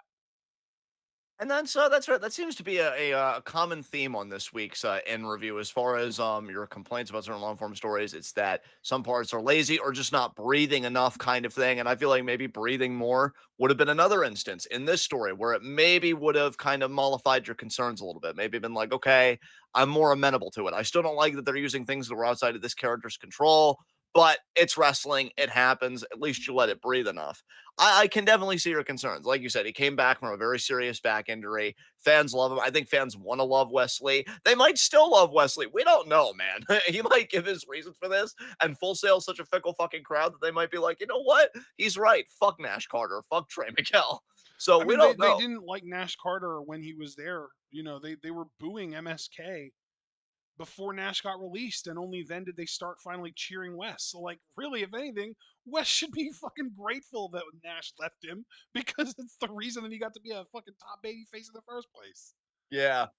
I'm telling you though, like just to answer Foster's question, he said, "I just wonder how Wes will be as a character once the story is over." I don't know That's how a good he'll be as a question too, because again, like, you're literally all of your major champions right now are heels on the men's side.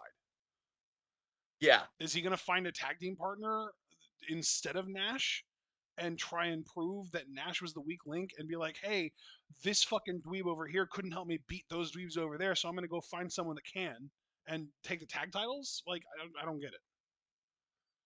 Hey, look, I love Wes and I welcomed him home with open arms for sure, but I'm also a realist. If I was his tag team partner, I'd, I'd be looking at him every 5 seconds and be like, we're cool, right? Go Because I recruit don't know Pete Dunne. necessarily if I would. Yeah, Go well, recruit Pete Dunne's miserable ass to be your oh, tag God. partner.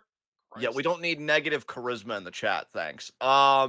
So yeah, I don't know where this story's gonna go. I just love this segment. I had a good cackle about it. You know, I'm a big believer in cackling at least once a day. So I thank Wesley for helping me fill my quota.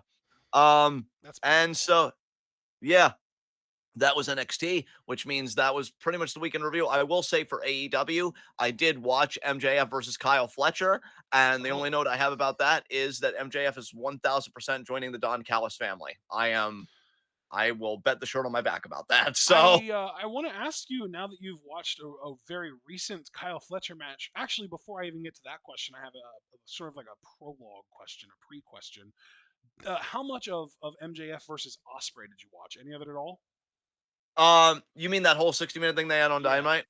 I watched the last 20 minutes of it a few weeks ago. I think I even mentioned that actually when we Okay. did that episode, that corresponding episode of In Review. So, So, would yeah, you agree that Kyle Fletcher is trying way too hard to be Osprey, basically? didn't really get that vibe, to No. be honest. Okay. Yeah.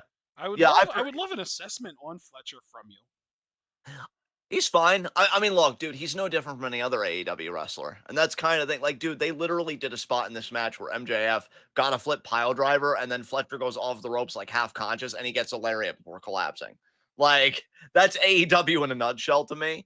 it wasn't a bad match, quote unquote, but I don't really care for the MJF Osprey feud. I am a bit intrigued by, what MJF does after this because he did kind of mention Swerve by name, I think like a week or two ago, so that he hasn't forgotten about his world title, which he should absolutely, as a character, want to go after immediately. I'm actually amazed he's even giving bumps to this pit stop as far as I'm concerned. But yeah, I think the bigger story here is that Don Callis probably sees Kyle Fletcher as weak because Kyle Fletcher wanted to stand up for Osprey, and he got fucking bled. Oh yeah, and there was a whole story beat in the match where Don Callis threw the screwdriver in the ring, that Kenny Omega has used before, and I think even like Osprey used before when he was temporarily aligned with Callis. And Fletcher throws it away, but MJF then gets a low blow, gets his kangaroo kick, and he actually wins with a brainbuster, which I will say I like the brainbuster, so it's cool that that's winning matches. I mean, nobody does a brainbuster like Ishii. Let's not get it twisted, but pretty solid. And then Callis is just like, "Oh, Will, how could you let this happen to Kyle?" And I'm like, I hate Osprey, but I don't see how the two are connected. Oh, because Osprey was barricaded backstage. He doesn't know who did it. I assumed MJF did, but maybe they're going to try and play it that Don Callis did it. I don't know. So I just expect Don Callis and MJF to join forces. And yeah, okay. I don't really know why anybody should care. MJF has done groups before. They've all been abysmal fucking failures. Don't see why this would be any different.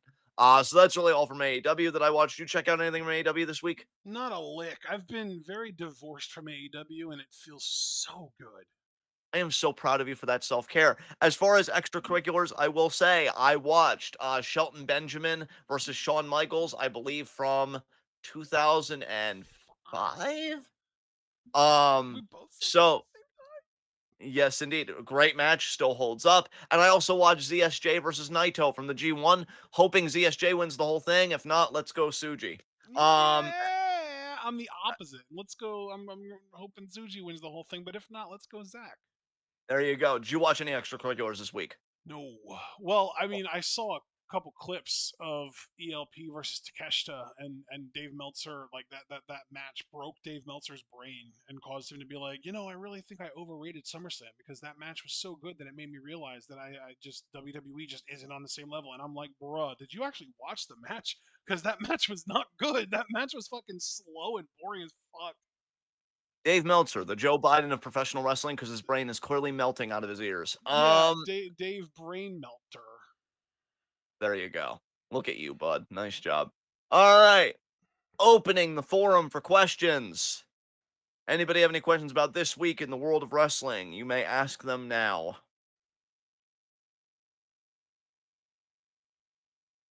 Okay, Caster Sales with a question and Foster with a question, back to back. So Caster Sales first. Do you think Hikuleo is showing up soon since Jacob isn't around? I thought he was going to show up at SummerSlam and he didn't. So soon is very vague, but I'll still say yes. I could see Hikuleo debuting sooner rather than later. What about you, Ashton? I don't think Hikuleo debuts until at the absolute earliest Bad Blood. All right. So that's That's the October then. yeah, it's like the first weekend in October. Yeah. All right. Then Foster's question. Does the tag division feel credible if a good majority of tag teams and factions are having dysfunction? My friend, I love you and you're incredibly handsome and sweet, but I think you answered your own question because I would say that that is not credible. I would say a division that has a lot of infighting in it probably feels pretty uncredible and certainly not incredible. Um, so any thoughts on this, Ashton? That's a really good question actually. You got me really thinking about it cuz I'm trying to imagine like let's say that we have like a strange bedfellows tag team of like two major like main event level single stars who don't really get along, but they're both so dominant individually that they can beat most people in the tag team division by themselves. Like, like a Cena Orton type team, you know what I mean? Yeah, yeah, yeah. Because that's like a dysfunctional team, but they're also OP as fuck, right? And then Yes. like um, like Kofi and X, what they're going through right now. Yeah, I mean, no, I would agree with John, actually. I do think that having a lot of the teams in a tag team division be dysfunctional does hurt the credibility of the division overall. Yeah, I would agree.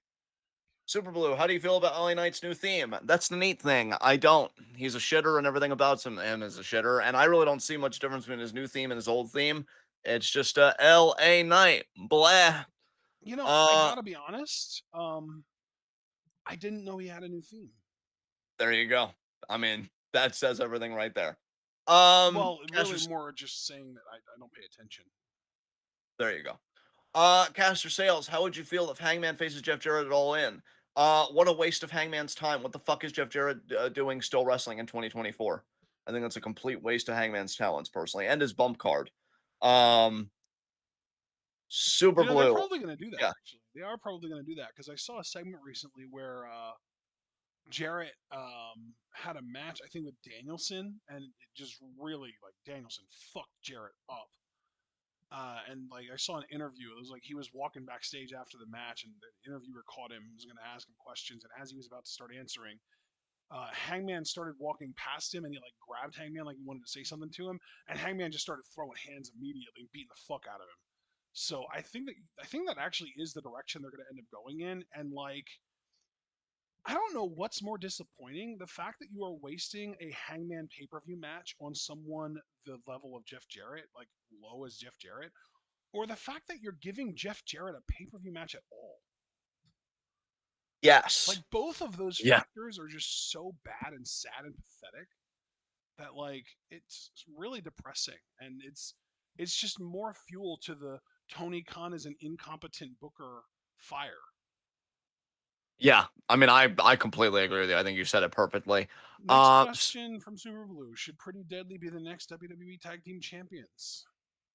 after some considerable build, I wouldn't mind it, but you got to build them up first. They look like a I joke tag team. Yeah. I'm just gonna straight up say no, because to me the current champs are the Bloodline, which means the next champs should be the fucking Street Profits. God damn it!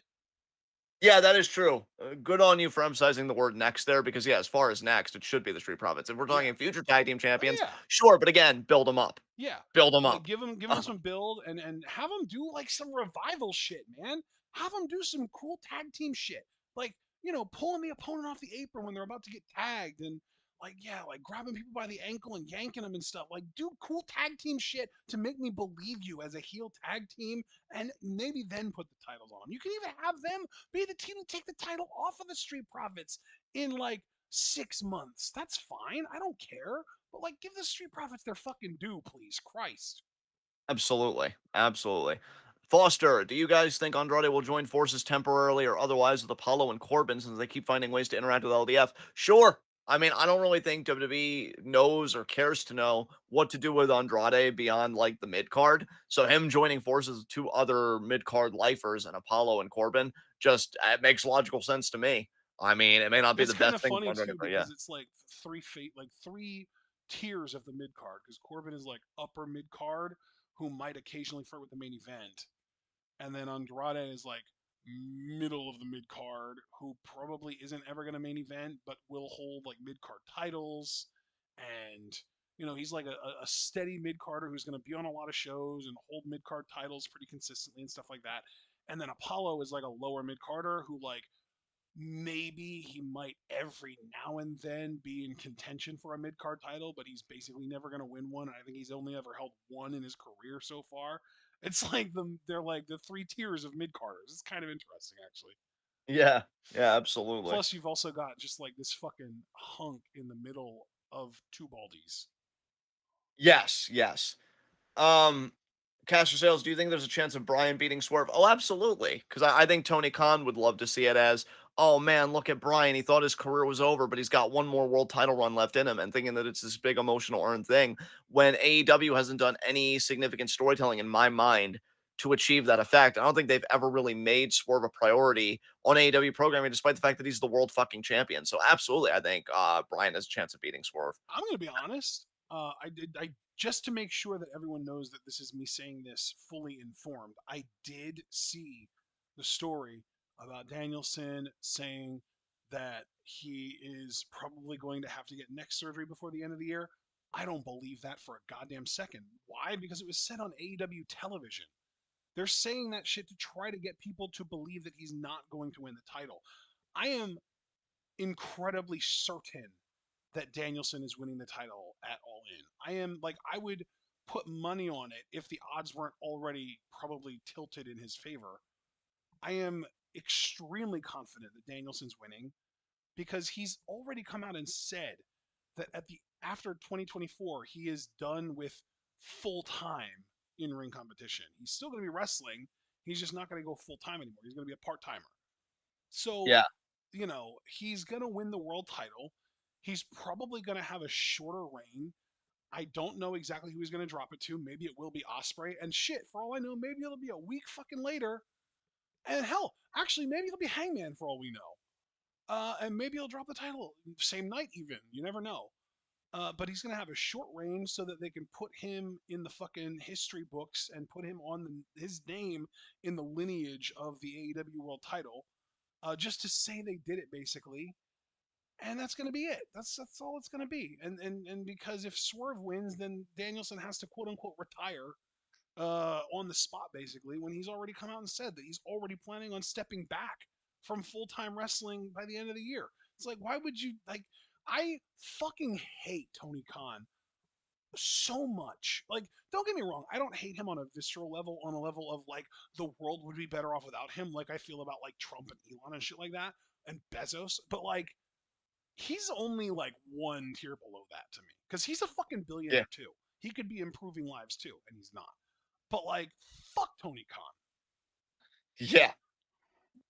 Absolutely. Um, Yeah, okay, I think you said all that perfectly. Next question here. Super Blue, I already practically answered this question in review when I talked about this segment, but I will just say again, yes, I believe that MJF is going to join the Don Callis family. I said that explicitly. I don't know if you weren't here or if it cut out, but yeah, I believe that the way they told the whole story of him versus Fletcher on Wednesday, yeah, it's signaling that Callis has interest in MJF because Callis even put MJF over on commentary saying like, oh, well, you can't blame him for doing this because, or of course he did this because, and stuff like that. So yeah, that's definitely happening. Caster Sales, did you see Giovanni Vinci's video package on SmackDown? If yes, do you think he has a future? I did watch this video package. Has a future? Again, future is a very vague term. Could I see him being, say, a United States champion? I actually could. Anything beyond that? No. Actually, I'm glad you did bring this up though, Caster and Foster. I don't know if you're still here, but maybe you can help me because you're very attentive about this kind of stuff, and you're far better than me at understanding this kind of stuff. Because there were people in the comments of this video package saying that they were excited for Vinci to bring his NXT 2.0 character to SmackDown. What was that character? Because I don't remember him ever having a character. Was he like a model or something? Because I thought Kaiser was almost like model esque at some points when it seemed like they wanted to do that with him. Like, oh, look how handsome I am and shit. So, what was Vinci's character? Can you speak to that at all? Because you're always so good about paying attention to like undercard talent and NXT talent. But yeah, I think future is a very broad term and kind of ambiguous. To be more concrete, I could see maybe a U.S. title reign at best, but nothing beyond that. What about you, Ashton? Did you see the video package? Do you have any thoughts on this? Yeah, I actually posted about this in the live wrestling discussion while it was happening. Would you like to hear the 6 messages that I posted regarding it? Yeah, absolutely. A fucking Giovanni Vinci vignette? LMAO, wow. We really don't need him. Giovanni Vinci is such a nobody, lol. Like, let AEW have him. They can pair him with Tony Nese or something. Give Josh Woods something better to do. There you go. Um, Super Blue, did you know Josh Alexander is heel now because Dolph is world champion? Super Blue, read that sentence again and then answer your own question because the amount of suck that you mentioned in that one sentence. No, I did not know any of that because I don't know. I woke up this morning and I was like, I don't suck, so why would I concern myself with that? We did Jesus discuss fucking it the Christ, night man. that Nick Nemeth won the world title, though. Yeah, Nemeth, not even once. Um, And Foster confirming his character was just a rich perfectionist. Well, then he can get perfectly eaten like every other rich Oh my scumbag. god. so Um, so his character was almost as generic as he is, but not quite. okay, Super Blue. Should Kyrie Sane be the next to challenge Liv after pinning her in the dark mix tag in Tulsa? I'd love for Kyrie to do more single stuff, but I doubt it. I doubt the No. dark match shit. I don't think dark match shit has ever gotten acknowledged. Thank you. Yeah, I am an unmoored like mark to the max. If anybody even is whiffing opportunity, I'm like, oh my god, it's theirs. But even I can simmer down enough to be like, that shit doesn't matter. Do it on television and then we'll talk. Yeah. Well, and Um, plus, like, it really feels like we're getting a Sky Pirates run. yes. Because, like, Asuka's injured. Now Dakota's injured. Sky Pirates are doing tag team stuff on Raw. I think we're just getting a Sky Pirates run, and honestly, please let them just win the tag titles and get an actual, real life reign with the tag titles, please. They are in a number one contenders tag match next week on Raw. So Yes. there you go. I mean, it's the beginning of something. Any other questions, guys? Also, I want to thank Foster again for answering my question. You're very much appreciated. I'm not seeing any other questions. We're going to do the whole going once, twice thing. So, oh, do you think Tulsa is worth hosting a PLE? Bro, I don't care where they host a PLE. I mean, I don't know which places make the most money, so I can't speak to that. And that's what matters to WWE. They're going to look at what was the gate for this city or this place. I like that WWE is doing more international stuff. I even wonder if, like, WWE will ever reach a point where they do more shows out of the country than in the country. And Dude, then you'll get right? conservatives mad because it's like WWE is in bed with China and whoever else is our enemies now. And then Triple H is going to have to be like, no, but okay. Um, so I mean, yeah, Triple H Triple H would be like, I'd love to be in bed with China. They've got more money than us, but I'm not. I feel like I've been a real pain in the ass this commentary because I keep looking at terms and I'm like, you need to like choose something a bit more concrete because using the term worth, again, much like future and this and that, we have to be more concrete because let me tell you, how worth is defined by Triple H is how much money did they spend the last few times that we went to their shows? What was the average of money spent? What was the average dollar spent when we went to Tulsa? Yeah. And if it's high enough, then in Triple H's mind, yeah, you're damn right you're worth hosting a PLE. Because here's the thing. Even if the money's good and the crowd sucks, which from your report, Super Blue, when you went to spend it on Friday, the crowd was pretty loud. Cool. Did they spend money? Because if they spend enough money, you guys will probably get a PLE. But if you didn't, Triple H, he's just like Vince. This is a business. I'm here to make money. I don't care if it puts smiles on your faces. If it would make you really, really happy to have a show here. You know what makes me happy? Seeing you spend to pay, seeing you pay to see what you want to see. Yeah. And Triple yeah, H even, might yeah. tell you that their job is to put smiles on people's faces, but how do you think they measure how many smiles they put on people's faces? And I promise you, they aren't going in through their video cameras and hiring a team of people to count smiles on people's faces. They measure smiles in dollars, baby. Yeah. Yeah. It's called a ledger and they are scrutinizing it. Uh, so yeah. Any other questions, guys? Going once. Going twice. Going three times and closing that gate. Let's go home here with high spots, low shot. All right, last question here, Super Blue, and then the gate was closed. Do you think LDF could break up if Santos loses to LA Knight for a third time? Like No. like LA Knight has that fucking power. No. LDF is not going to break up because they're a true family, unlike whatever the fuck Oscar's hosting over on Raw. So that's not happening. And by the way, it would be appreciated if you actually respect LA Knight's actual power level. He was closer to breaking Logan Paul's neck than he would be breaking up LDF. And well, actually, wait, here comes a far more sensible person, Foster saying, in Super Blue's defense, LDF have been teasing tension. I have not been privy to this. Fuck. Neither have I, honestly. Wow, that's a piece of humble pie that I really don't want to eat. I don't have to eat it yet because it hasn't happened. So I'm going to leave it on the counter. And if it gets cold and weird afterwards, I'll still fucking eat it. I don't give a shit, but it hasn't happened yet. So I'm going to still say no. Wait, But I do appreciate, yeah, do you not eat your pie refrigerated? usually no. Usually no. Interesting. I always do. Yeah. I prefer my pie refrigerated. Foster said Santos has seemed disappointed with them in a promo recently. Look, Foster, it's like if you were disappointed in the rest of the earth. Okay, because I have gone on record and said that the step down from you to the rest of humanity is fucking insane.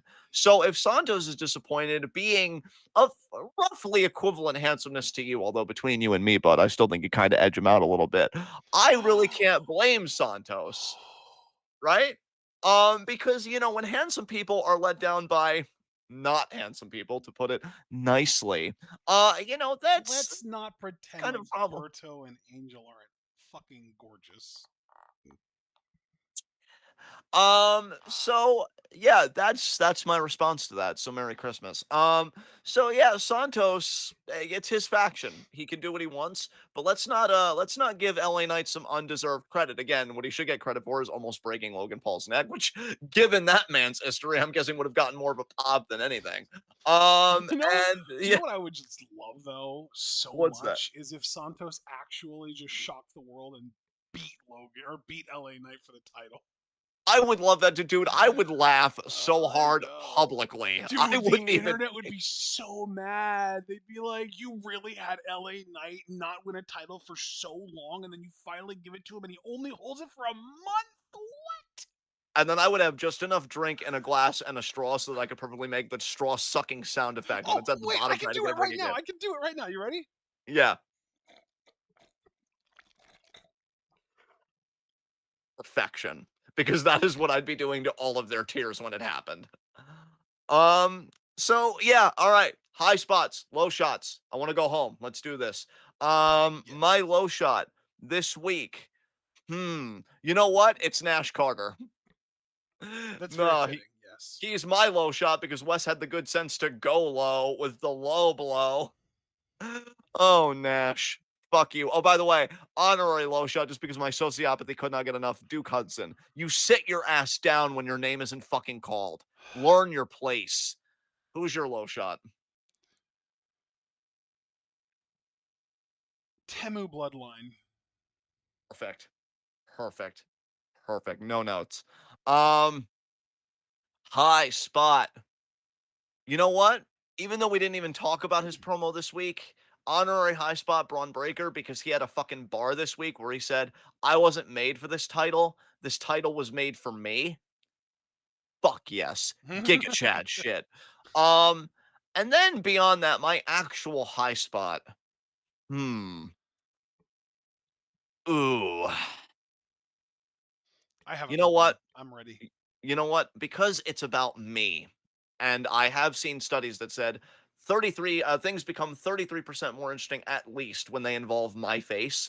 I am going to give my high spot to Ren Sinclair Oh shit! You because took mine. Okay, now I gotta think of a new one. All right, go ahead. oh shit, I didn't realize we were gonna have that like link up there. Yeah, Ren Sinclair because she's now a part of No Quarter Catch Crew, and she got Charlie Dempsey a Heritage Cup rematch. So who is your new high spot now? That you have to think of one. Uh, you know what? I'm gonna go super low hanging fruit here and say Bronson Reed because he created an opportunity for himself. Did at the expense of another man's Actually, ribs. you know what? He'll give me my honorary high spot. My actual high spot's gonna be the Wyatt Six because what a debut match. You know what, dude? That's perfect. That's perfect. That way, I both think my Ro high spot and my low shot are factions. Yeah. yeah, there you go. All right, guys. This has been In Review. Thank you so much for joining us. Please leave a like as you file out. Subscribe with the bell icon for notifications so you don't miss any of that too. Oh, goodness. Check out everything we're involved in the description box. Follow us on Twitter and Twitch because we are the best wrestling podcast in all the IWC. And we will see you guys again on Tuesday at 5 for a double dose of Marigold.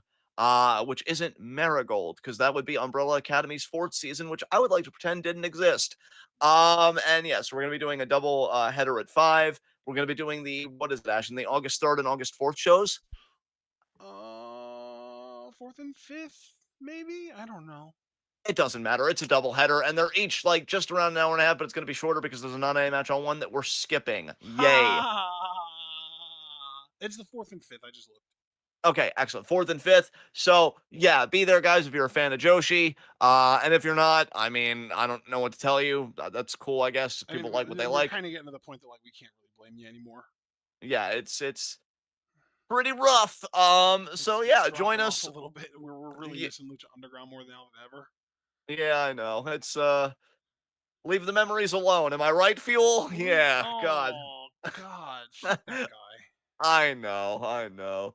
All right. Well, What's his guys, you name heard it here. again? Because I know the original singer is Brett Scallion, and that dude's awesome. Well, I mean, with a last name like Scallions, a last name that's also a delicious food. Fuck yes.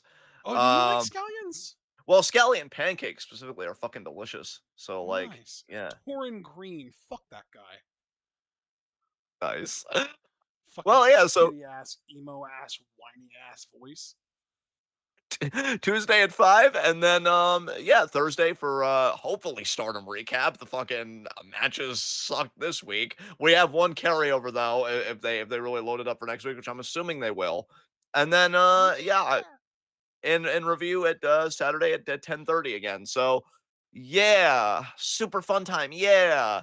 Alright, guys, enjoy the rest of your weekend. I'm gonna have a fun weekend. I hope everybody else does. Be good to yourselves and each other. Tune in, and peace out.